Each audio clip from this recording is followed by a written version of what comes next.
de la fuerza mayor, ¿verdad? Sí, profesor. Sí, profesor. Correcto. Entonces decíamos que en una intervención quirúrgica que estaba llevando a cabo, y curiosamente también sucede que se repite lo de Juárez, porque hace un momento dije multidisciplinar Juárez. Bueno, en el hospital donde estaba llevándose a cabo la operación fue el Hospital Juárez. Es lo de menos, pero eso fue en el sismo de 85. ¿Qué sucedió? Que estaban interviniendo quirúrgicamente una persona. Entonces, vino el sismo. Entonces, digamos, la apertura que se había hecho al organismo de alguien era con una dimensión, se hizo mayor y se agravó. Se pudo salvar a la persona que estaba operándose. Perdón, aquí hay otros que están integrándose todavía. Se le pudo salvar sin problema, pero se puso en riesgo. Todo porque se alteró con motivo del sismo. Un poquito más. Pero bueno, lo cierto es pues de que se superó, se pudo vencer eso. Pero fue enmarcado en la referencia de la fuerza mayor, que es una ausencia de conducta. Ahí no se pudo decir que los médicos hubieran sido imprudentes, sino que fue derivado de lo que estoy mencionando. Bueno, vamos al sueño. Espero que no sea el que padezcan, ¿no? El que sufran. Ya no es tan temprano como para que estén todavía con sueño. En el sueño, podemos decir que el sueño es un estado fisiológico normal de descanso. Que todos en un momento dado estamos inmersos en ello, pero que nos desconecta totalmente. Es decir, nuestro control psicológico o el manejo desde el punto de vista interno de nuestra mente se queda alejado. Estamos marginados totalmente del medio que nos circunda. Entonces, ¿qué puede suceder? Una persona dormida, pues ¿cómo? Ausencia de conducta. Bueno, el ejemplo que se puede en la vida real es este. Miren, pensemos una madre que tiene 3 días o 4 de haber dado a luz, por X razón, se encuentra todavía inmersa en el hospital. Digo, porque no pudo dar a luz así con una facilidad para que al día siguiente saliera del mismo, sino que se quedó bajo el cuidado no solo de ella, sino también del menor, del recién nacido. Entonces, en un momento dado, la madre se queda dormida y en forma imprudente, la enfermera le coloca al lado a su diestra al bebé, sin avisarle y sin despertarla, ni decirle que es lo que estaba haciendo, sino simplemente llega y le coloca al bebé. Ella lleva a cabo un movimiento X, y con motivo de tal movimiento, lesiona al bebé. Sin proponérselo, por supuesto. Entonces, ¿qué sucede? Podemos decir que es responsable de las lesiones que se produjeron al bebé. La conclusión es de que no, porque ni siquiera podemos decir que hubiera llevado a cabo una conducta irreflexiva o imprudente, de culposa, pues, desatendiendo el deber de cuidado. Quien desatendió el deber de cuidado fue la enfermera, pero no la madre, porque estaba dormida. Entonces, si se produjeron lesiones en esas condiciones, estamos enmarcados dentro de lo que puede constituir el sueño como una ausencia de conducta. Bien. El siguiente aspecto es el sonambulismo. El sonambulismo está derivado del sueño. Se trata de una persona que, encontrándose dormida, deambula de un sitio a otro y que, encontrándose en ese tipo de conducción, encontrándose dormida, puede efectuar algún movimiento X que da lugar a una mutación en el mundo externo, pero que no es atribuible. Ahora, ¿qué sucede con respecto a eso? Sí les quiero advertir lo siguiente, que a mí en lo personal no me convence mucho el sonambulismo, pero eso es un punto de vista muy personal. Olvidemos mi punto de vista. Pero lo cierto es que si en esas condiciones un sonámbulo realiza un movimiento X que da lugar a que, por ejemplo, empuja a alguien y con motivo de tal empujón la persona sufre lesiones, diríamos que estamos enmarcados dentro de lo que es una ausencia de conducta. En los múltiples años, porque sean muchos, varias décadas de ejercicio profesional que tengo, no me he encontrado nunca en un manejo de tipo de un sonámbulo. Todo lo que sé del sonambulismo en relación a esto, así muy superficialmente, de forma elemental, ha sido derivado de lo que nos dicen las noticias de los libros pero no de un ejemplo concreto sobre el particular. Pero bueno, olvidemos mi vivencia en ese sentido. Lo cierto es que se maneja como una hipótesis de ausencia de conducta. El siguiente aspecto es la hipnosis. En la hipnosis lo notamos como circunstancias de manejo conceptual, es de que el operador de la misma, o sea, de la hipnosis, tiene un control manifiesto sobre el hipnotizado. Ahora, ¿qué va a ocurrir con el hipnotizado? Hipnotizado. Pues que al hipnotizado lo va a controlar como él lo quiere.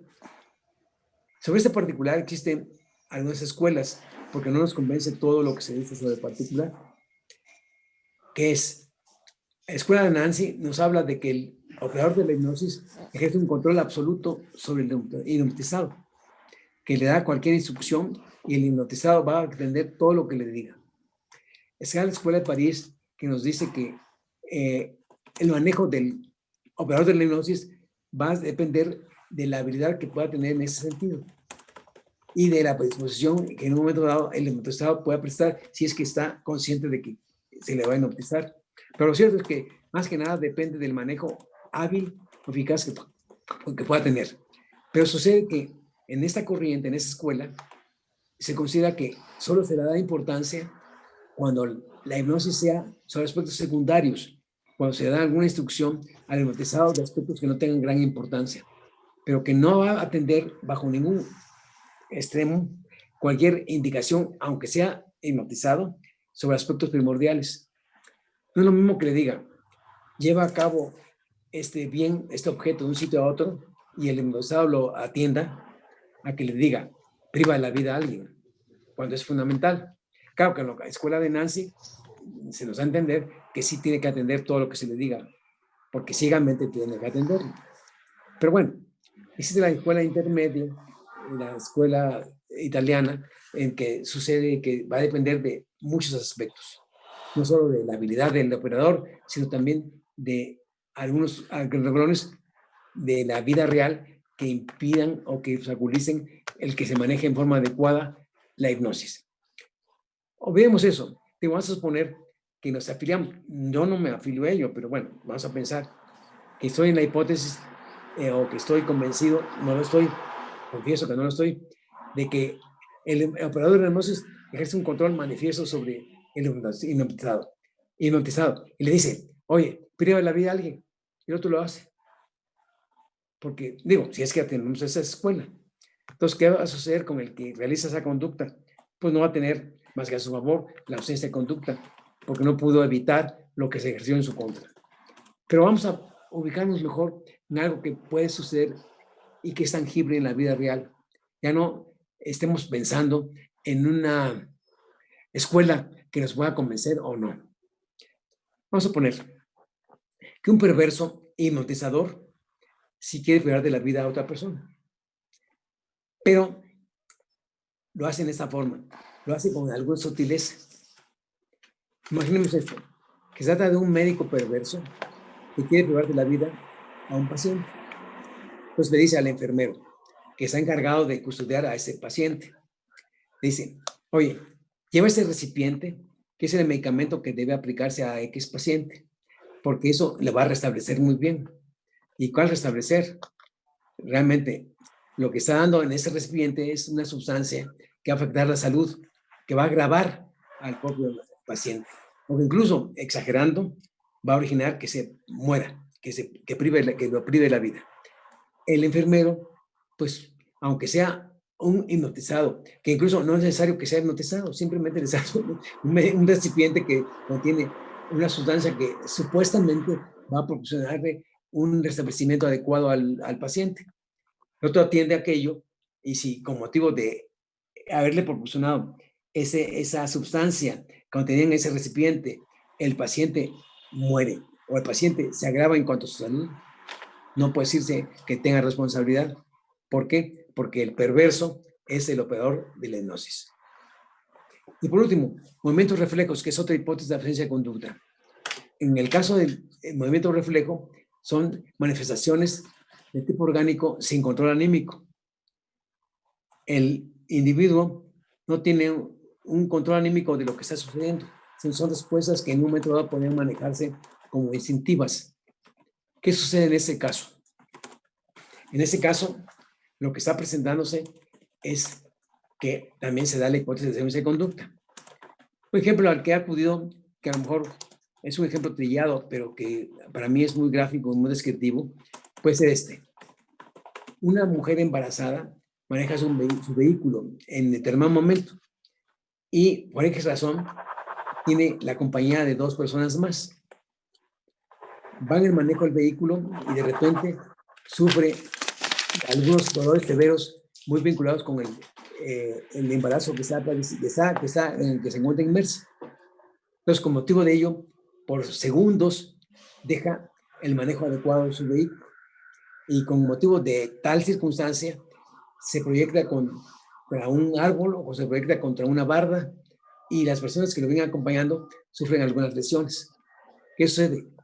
Sucede que si se acredita que en esas circunstancias, desde luego tiene que ser casi el acreditamiento en la inmediatez del hecho, muy difícil de acreditar, pero bueno, vamos a suponer que se puede acreditar, diríamos que tiene a su favor el momento reflejo, y el movimiento reflejo va a darnos como respuesta a una ausencia de conducta, y la ausencia de conducta va a decir que esa persona no es responsable de lo que ocurrió.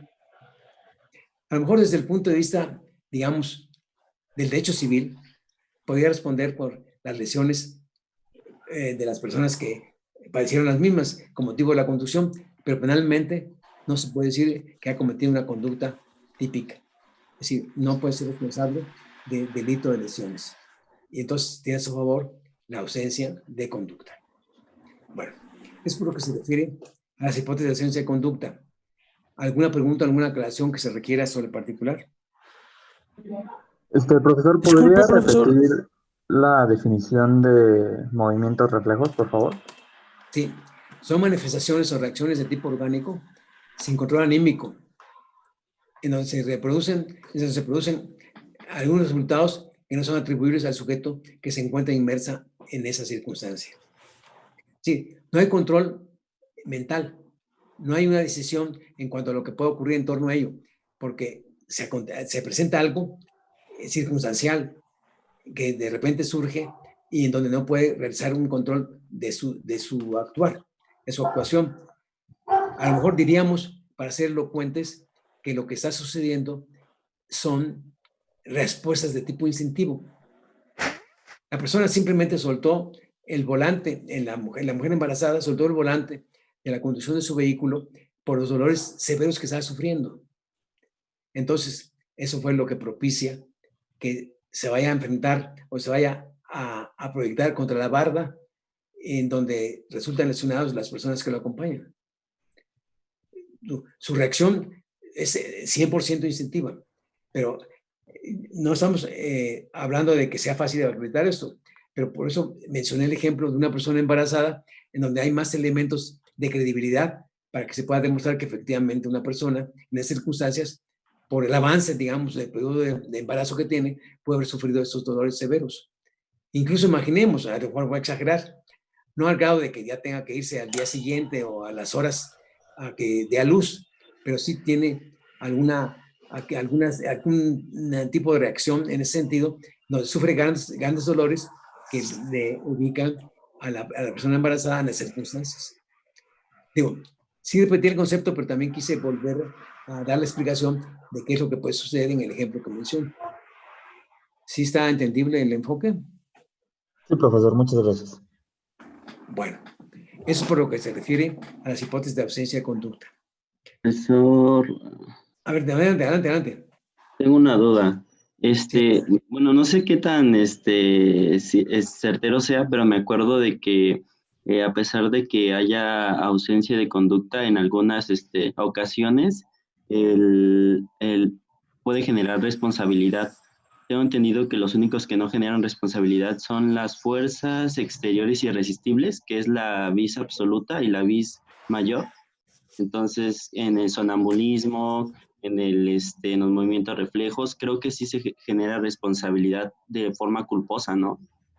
No, permíteme. No es responsabilidad de tipo culposo. Mira, si recuerda, bueno, hace un momento lo dije, y ahora lo voy a repetir para darle respuesta a tu inquietud.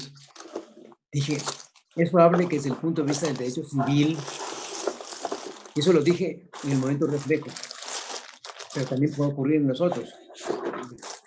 Puede suceder que desde el punto de vista del derecho civil exista la obligación de ver todo lo concerniente a la curación de las lesiones de la persona. Pero penalmente, digo, no es que estén grabando, pero si hubiera grabación, sería la emoción de que lo dije hace un momento, pero lo repito ahora. Sería la obligación de que se encargue de satisfacer la curación de las lesiones que sufrió la persona, pero que desde el punto de vista penal no es responsable. Eso fue lo que dije en torno al momento de reflejo, pero puede ser aplicable también a alguna de las hipótesis. Y en relación a la inquietud que tú planteabas. Pero no es que en forma culposa sea responsable, porque no. En forma culposa solo es cuando hay un descuido, cuando hay desatención, un deber de cuidado. Entonces, de ninguna manera podría surgir una conducta de tipo culposo. Habría responsabilidad en el ámbito del derecho civil, pero no en el ámbito del derecho penal. Y esa responsabilidad de carácter civil da lugar a que sí tenga que encargarse de la curación de las lesiones. De acuerdo con el ejemplo que mencioné, ¿no? O de cualquier resultado que se pueda dar. Sí, nos ubicamos en tu inquietud. Sí, entonces usted agarra el concepto de que ausencia de conducta es ausencia de voluntad, que no hay No, por voluntad en supuesto. él. No, por supuesto. Si hablamos de un concepto genérico, de que todas las hipótesis de ausencia de conducta, es cuando se dan cambios en el mundo externo que no pueden ser atribuibles al sujeto que está inmerso en ella en virtud de que no ejerció o no tuvo oportunidad de manifestar su voluntad respecto a eso. Y que opera en cualquiera de las 6 hipótesis, independientemente de lo que tú comentabas, que solo limitabas a 3 o 4, o a 2 o 3, ¿no? O sea, nada más hablabas de fuerza absoluta y fuerza mayor, ¿no? Sí. Pero bueno, lo cierto es que no, de ninguna manera puede ser culposa. Sí es responsable, pero en el ámbito del hecho civil. Sí, Ok, gracias. Bueno, correcto. Si tienes alguna pregunta más sobre este particular, vamos a pasar al siguiente aspecto de nuestra pretensión de repaso, ¿no? Vamos a hablar del tipo, la tipicidad de sus elementos y lo que se puede explicar sobre el particular. Miren, la tipicidad ya sabemos y lo saben ustedes de sobra, que es el encuadramiento de la conducta al tipo. Ahora, el tipo es la determinante descripción de una conducta antijurídica contenida en la ley vigente. Bueno, elementos del tipo. Elementos del tipo son objetivo, normativo y subjetivo. El elemento objetivo es el de fácil apreciación por nuestros sentidos. El elemento normativo es el que requiere para su comprensión una valoración jurídica y o cultural. Y el elemento subjetivo es cuando, para acreditar la presencia del mismo, es indispensable que estemos en presencia de un ánimo, de un propósito, que se demuestre que efectivamente el sujeto activo tiene un ánimo o propósito concreto. Voy a enseñar ejemplos de cada uno de los elementos para que seamos gráficos en la explicación. Miren, un tipo muy socorrido para encontrar como ejemplo adecuado de aspecto... Disculpe, profesor. Perdón. Bueno. Espera. Escucho. ¿Qué pasó? ¿Cuál es la pregunta del comentario? Adelante. ¿Quién habló? Profesor, ¿cree que pueda volver a explicar? Yo... Dime. Yo. Creo que tienes que explique de nueva cuenta. Dime. Es que no se escuché. Se cortó. Que voy a explicar que lo que dije de ausencia de conducta, pero ¿cuál tema específico? O los elementos del tipo, ¿o qué? A ver, no sé. No capté tu pregunta, mijo.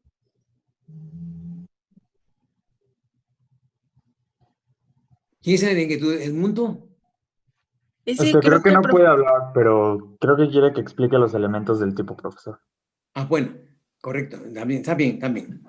No pueden hablar porque el sistema no se lo permite, no pueda, tienen libertad para ello, ¿no? no estamos padeciendo. Yo les advierto, yo he padecido mucho con esto. Ustedes jóvenes, digo, es raro que lo padezcan, porque para ustedes el internet es la maravilla. Para nosotros los que somos viejos, híjole, no. Gracias al semestre anterior pude superar esto, y bueno, superar es un decir, porque todavía tengo problemas para ello, pero bueno, voy a contestar. Decía, ubicándome en el tipo, decíamos, la tipicidad es el encuadramiento de la conducta al tipo. Ahora, el tipo decíamos que era de demanda de descripción de una conducta antijurídica contenida en la ley vigente. Bueno, ahora, elementos del tipo. Elementos del tipo son objetivo, normativo y subjetivo. Ahora, ¿cuál es el elemento objetivo? Es el que resulta de fácil apreciación por nuestros sentidos. Un ejemplo muy propicio para hablar del elemento objetivo es el homicidio. ¿Por qué? Porque independientemente del aspecto jurídico que deba intervenir para saber lo que es un homicidio y la presencia de un perito que nos diga de qué murió alguien, digo, lo cierto es que desde el punto de vista típico se puede apreciar que efectivamente una persona falleció. Digo, objetivamente hablando.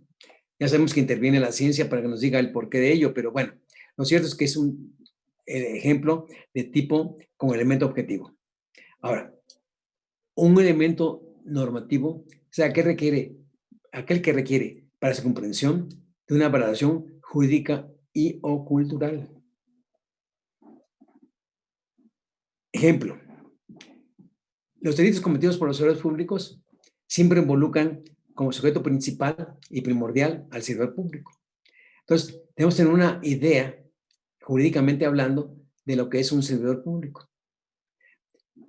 El artículo 212 del Código Penal Federal nos dice lo que es servidor público, pero ocupa como 8, 10 o 12 líneas, pero no. En plan simple, yo les diría que en forma laboral es el que tiene un vínculo de esa naturaleza con el Estado. Cualquier persona que tiene un vínculo de tipo laboral con el Estado puede decirse, en plan simplista, en plan así elemental, es un servidor público. Pero lo cierto es que se requiere que jurídicamente tengamos que hacer una valoración en ese sentido. Entonces estamos en presencia de un tipo con elemento normativo. Ahora, cuando estamos en presencia de un tipo con elemento subjetivo, cuando decíamos, se requiere para su comprensión de que el sujeto activo, el agente, tenga un ánimo o propósito específico, porque solo en la medida en que lo tenga, se va a acreditar que estamos en presencia del elemento subjetivo.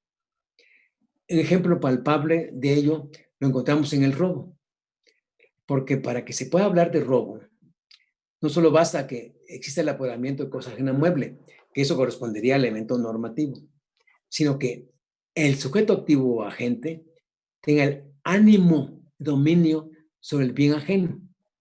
Y solo en la medida en que tenga ese ánimo de dominio sobre ese bien ajeno, es lo que permite la presencia del tipo penal. ¿Sí?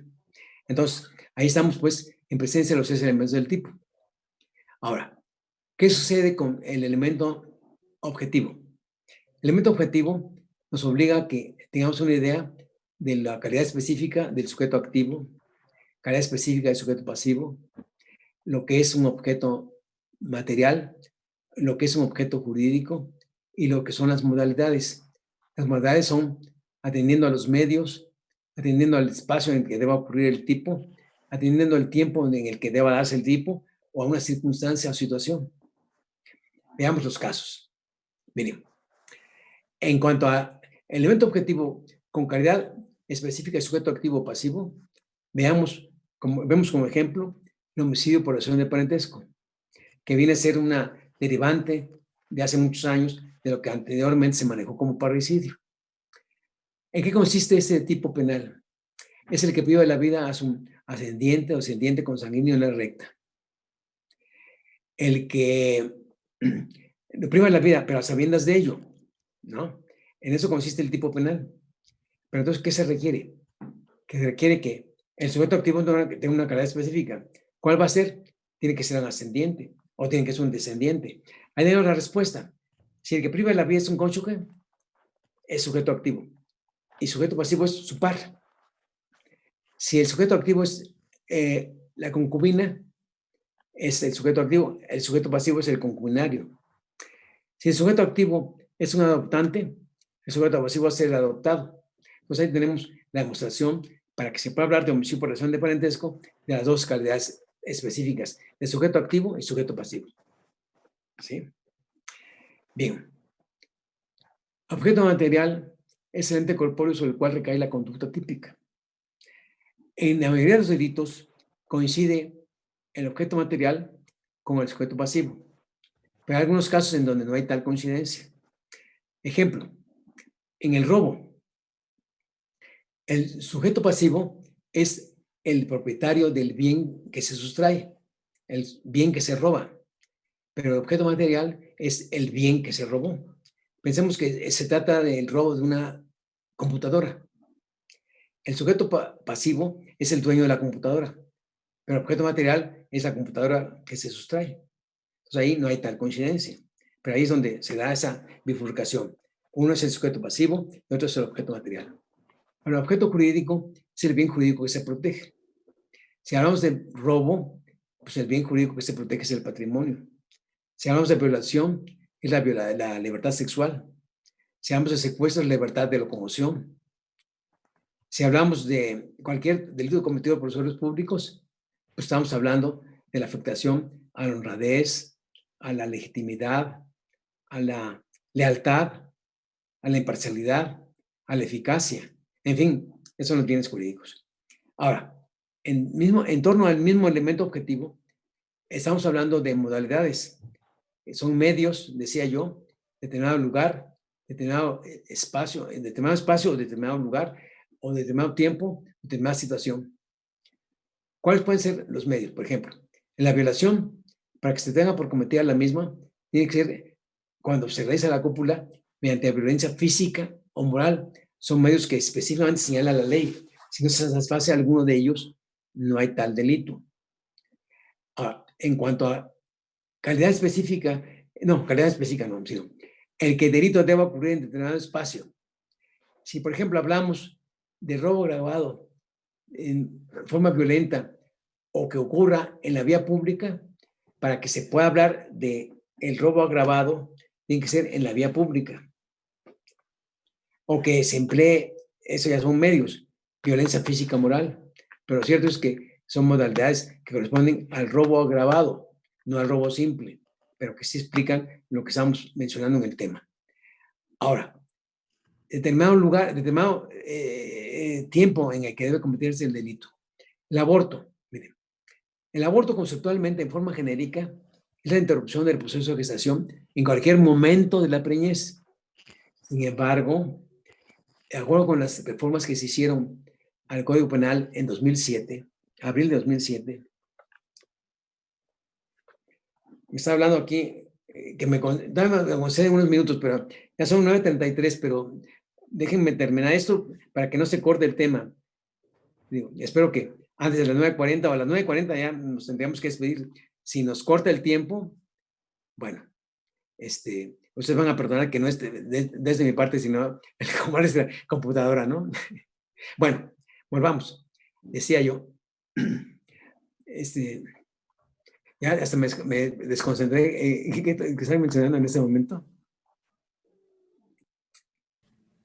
Del aborto. Perdón, el tiempo, exactamente. De acuerdo con la reforma que se llevó a cabo en 2007, ¿sí? Se dice que si estamos hablando de aborto consentido o procurado, no se podrá considerar que es aborto más que cuando ocurre después de la 12ª semana. ¿Eso qué significa? Que aunque médicamente o gramaticalmente el aborto siga siendo la interrupción del proceso de gestación en cualquier momento de la preñez, para que pueda hablarse de conducta típica de aborto consentido o procurado, debe ser después de la 12ª semana. Si es antes de ello, la conducta será atípica. O sea, no estaremos en presencia de conducta delictiva alguna. Entonces, ahí es donde encontramos su justificación en cuanto a esa modalidad de carácter temporal. Es una modalidad, pero es importante que se tome en cuenta para saber el alcance que pueda tener esto.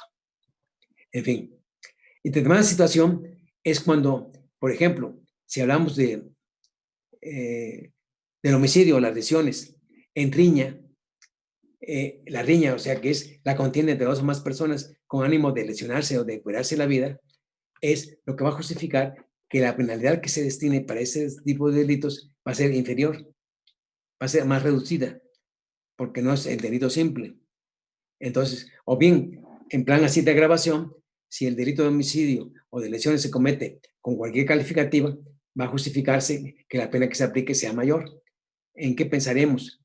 Que el delito, ya sea de lesiones o homicidio, se cometa con ventaja, con alevosía, con traición, con reducción dada prometida, con medios empleados, con saña, con odio, que va a justificar, es una determinada situación la que es requerida para que se pueda hablar de esa modalidad.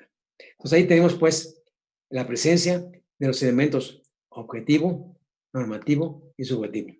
¿Alguna pregunta sobre ese particular? Todavía tenemos tiempo. Miren, continuando, al siguiente aspecto de repaso es la clasificación del delito en orden al tipo, ya no en orden al delito como veíamos hace un momento. Bueno, al inicio de la plática de hoy, de la clase de hoy y de la clase anterior. No, ahora va a ser clasificación del delito en orden al tipo.